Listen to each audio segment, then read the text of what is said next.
আমাদের 4 জনেরই মনোনয়ন 7 জনেরই মনোনয়ন কিন্তু 1% অজুহাত দেখে আমাদেরকে বাতিল করা হয়েছে। তো আমাদের ঋণ দেখায় বাদ দেওয়া হয়েছে। আমাদের সিবিআর সব ক্লিয়ার ছিল।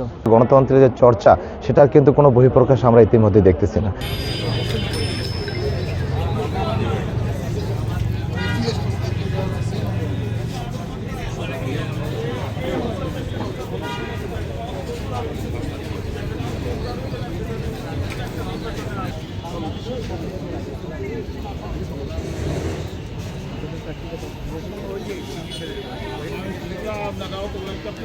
আমি গোপালগঞ্জ 1 থেকে আমার ক্যান্ডিডেটের গণপরিষদ থেকেই করা হয়েছে, কিন্তু আমাদের ঋণ দেখায় বাদ দেওয়া হয়েছে। আমাদের সিবিআর সব ক্লিয়ার ছিল।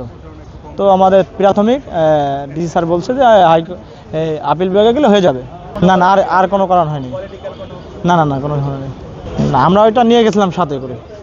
তারপর ওটা ডিসি স্যার বললো যে আপনারা আপিল করলে পেয়ে যাবেন। আমরা এই আশাবাদ দিয়ে এখানে আপিল করার জন্য আসছি। আমার নির্বাচনী এলাকা হচ্ছে বাংলাদেশ 15, আমার জেলা হচ্ছে নীলফামারী এবং এটা আমার আসল নির্বাচনী এলাকা হচ্ছে নীলফামারী 4।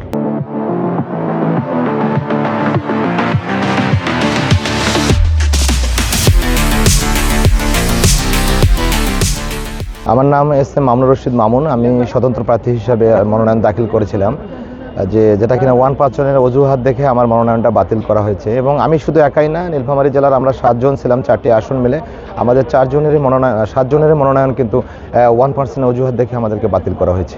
জি, আমি আপিল করার জন্য আসছি।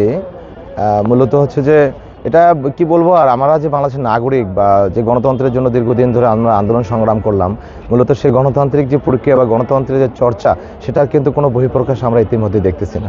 এবং স্পেশালি আমাদের সাথে রিটার্নিং অফিসারের কার্যালয়ে যে ধরনের আচরণ করা হয়েছে সেটা মূলত আসলে কখনোই কাম্য ছিল না। যে বর্তমানে এই ধরনের আচরণ বলতে হচ্ছে যে আমাদের যে আত্মপক্ষ সমর্থনের যে সুযোগ বা যে 1% বলা হচ্ছে, এখানে তো 1% কারা, এখন আমার ভোট ব্যালট হচ্ছে গোপন একটা জিনিস, কিন্তু আপনারা এখানে দেখা যাচ্ছে যে ভোটের আগেই তো আমার যেমন ভোটার হচ্ছে প্রায় 4.5 লাখ, তা প্রায় 4600 মানুষ আমাকে ওপেন সমর্থন দিচ্ছে, তাতে গোপনীয়তার কিছু থাকলো না।